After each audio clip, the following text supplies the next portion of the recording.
HESI A2 Skeletal System Questions. Question 1. Which option identifies the bone with this feature? It is an unpaired cranial bone at the anterior skull. Option A, ulna. Option B, temporal bone. Option C, fibula. Option D, frontal bone. The correct answer is option D, frontal bone.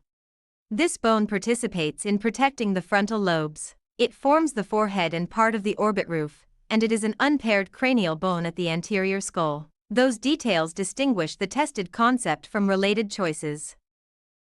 Question 2. A physiology item gives 2 clues. It forms one side of the pelvic girdle, and it develops from fused ilium, ischium, and pubis. Which option identifies the bone? Option A, ilium. Option B, coxal bone. Option C, mandible. Option D, calcaneus. The correct answer is option B, coxal bone. The role tested here involves transferring weight to the lower limb. This bone forms one side of the pelvic girdle. It can also be identified because it develops from fused ilium, ischium, and pubis. Question 3. Which option identifies the skeletal structure or regulator most important for monitoring stress within mineralized matrix because it maintains mature bone tissue? Option A, spongy bone. Option B, metaphyses. Option C, osteocyte. Option D, periosteum. The correct answer is option C, osteocyte.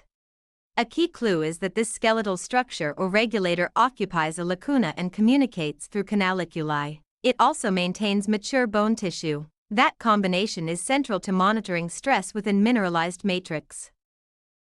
Stressed about your NA-CCMA? We can take NA-CCMA for you remotely and undetected. We always guarantee a pass and payments only after results.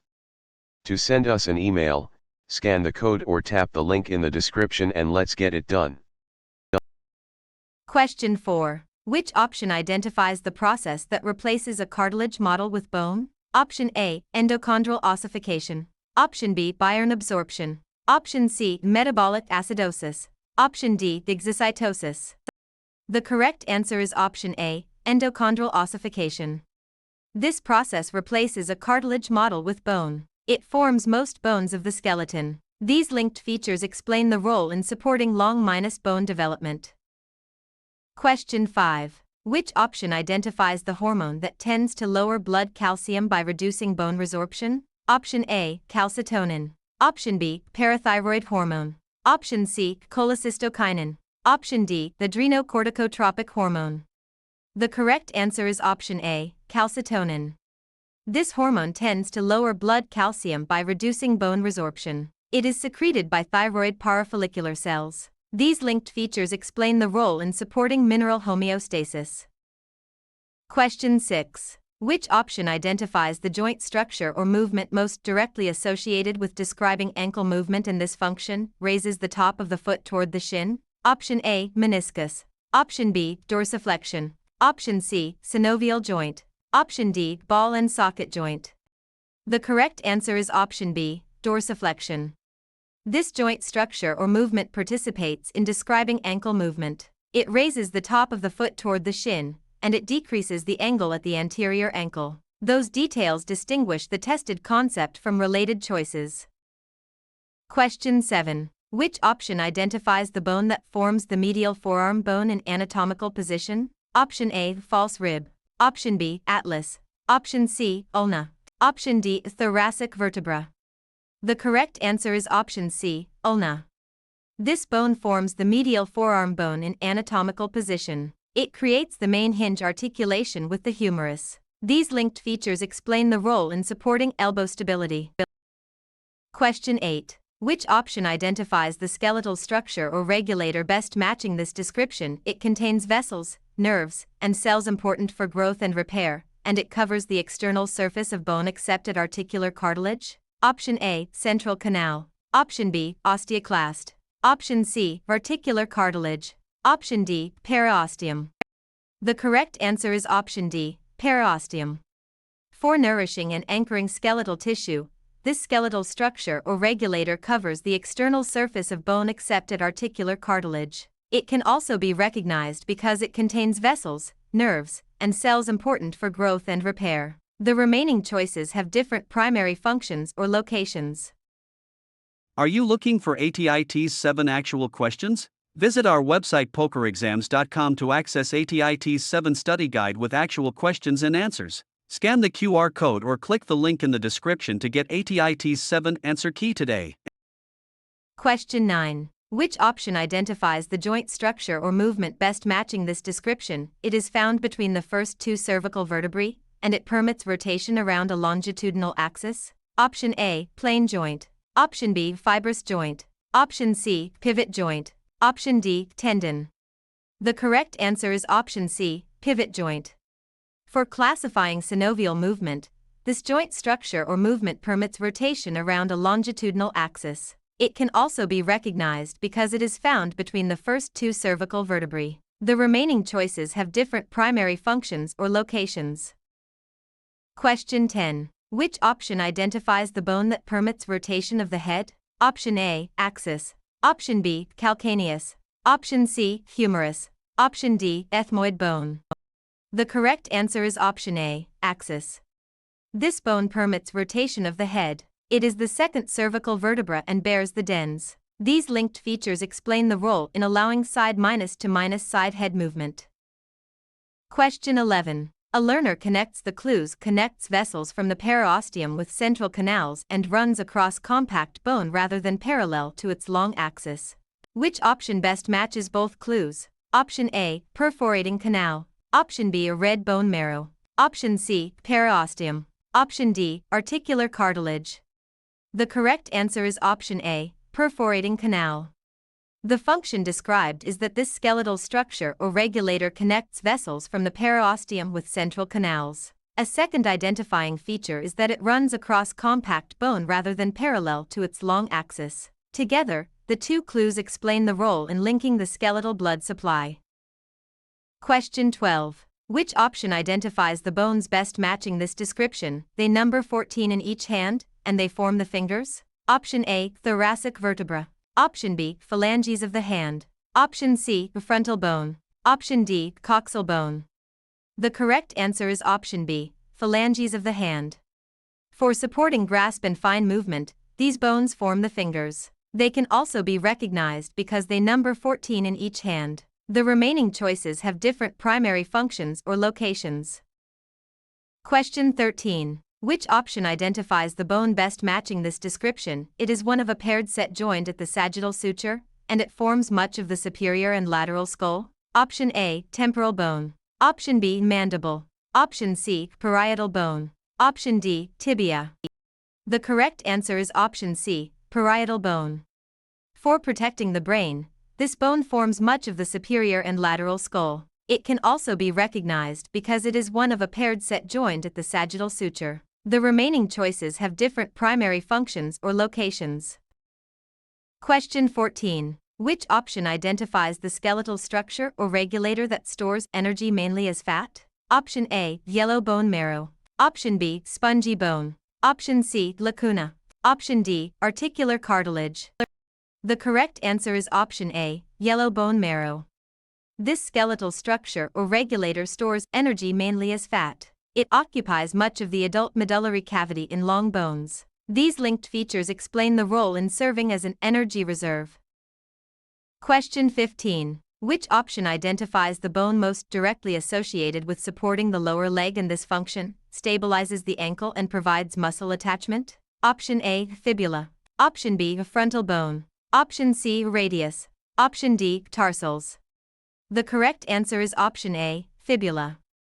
This bone participates in supporting the lower leg. It stabilizes the ankle and provides muscle attachment, and it lies lateral to the tibia and bears little body weight. Those details distinguish the tested concept from related choices. Question 16. Which option identifies the hormone with this feature? It is released when extracellular calcium falls. Option A, the growth hormone. Option B, parathyroid hormone. Option C, glucagon. Option D, antidiuretic hormone. The correct answer is option B, parathyroid hormone. This hormone participates in maintaining mineral balance. It raises blood calcium through coordinated effects on bone, kidneys, and vitamin D activation, and it is released when extracellular calcium falls. Those details distinguish the tested concept from related choices. Question 17. A learner connects the clues, allows a long bone to lengthen during growth, and is a region of hyaline cartilage replaced by bone. Which option best matches both clues? Option A, osteoblast. Option B, lacuna. Option C, articular cartilage. Option D, epiphyseal plate. The correct answer is option D, epiphyseal plate. The function described is that this skeletal structure or regulator allows a long bone to lengthen during growth. A second identifying feature is that it is a region of hyaline cartilage replaced by bone. Together, the two clues explain the role in increasing skeletal height before maturity. Question 18. Which option identifies the joint structure or movement that permits movement in several planes including rotation? Option A, plantar flexion. Option B, ball and socket joint. Option C, supination. Option D, deduction. The correct answer is option B, ball and socket joint. This joint structure or movement permits movement in several planes including rotation. It is found at the shoulder and hip. These linked features explain the role in classifying synovial movement. Stressed about your NA-CCMA? We can take NA-CCMA for you remotely and undetected. We always guarantee a pass and payments only after results. To send us an email, scan the code or tap the link in the description and let's get it done. Question 19. Which option identifies the skeletal structure or regulator most important for providing leverage and support because it forms the shaft of a long bone? Option A, articular cartilage. Option B, lacuna. Option C, diaphysis. Option D, osteoclast. The correct answer is option C, diaphysis. A key clue is that this skeletal structure or regulator surrounds a medullary cavity and contains thick compact bone. It also forms the shaft of a long bone. That combination is central to providing leverage and support.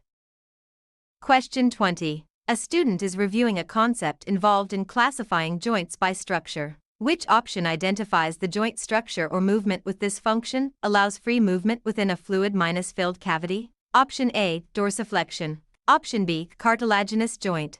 Option C, abduction. Option D, synovial joint. The correct answer is option D, synovial joint.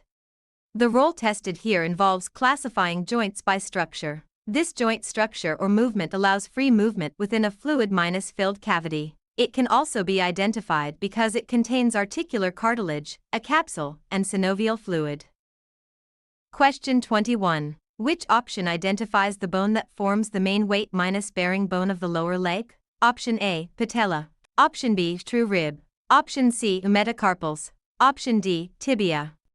The correct answer is option D, tibia. This bone forms the main weight-bearing bone of the lower leg. It lies medially and articulates with the femur and talus. These linked features explain the role in supporting standing and walking. Question 22. A physiology item gives two clues: it connects bone to bone, and it reinforces joints while limiting excessive motion. Which option identifies the joint structure or movement? Option A, ligament. Option B, synovial joint. Option C, cartilaginous joint. Option D, dorsiflexion. The correct answer is option A, ligament. The role tested here involves stabilizing the skeleton. This joint structure or movement connects bone to bone. It can also be identified because it reinforces joints while limiting excessive motion. Question 23. Which option identifies the bone best matching this description? It is the only freely movable bone of the skull, and it forms the lower jaw and supports lower teeth. Option A, coxal bone. Option B, patella. Option C, mandible. Option D, carpals. The correct answer is option C, mandible. For supporting chewing and speech, this bone forms the lower jaw and supports lower teeth. It can also be recognized because it is the only freely movable bone of the skull. The remaining choices have different primary functions or locations. Question 24. Which option identifies the bone whose key function is, forms part of the lateral skull and houses hearing structures? Option A, pubis. Option B, tarsals. Option C, fibula. Option D, temporal bone.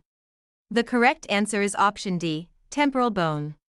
This bone forms part of the lateral skull and houses hearing structures. It contains the mandibular fossa and mastoid process. These linked features explain the role in supporting the ear and jaw joint. Question 25. Which option identifies the joint structure or movement whose key function is, permits small gliding movements? Option A, bursa. Option B, plain joint. Option C, dorsiflexion. Option D, deduction. The correct answer is option B, plain joint. This joint structure or movement permits small gliding movements. It is found between many carpal and tarsal bones. These linked features explain the role in classifying synovial movement.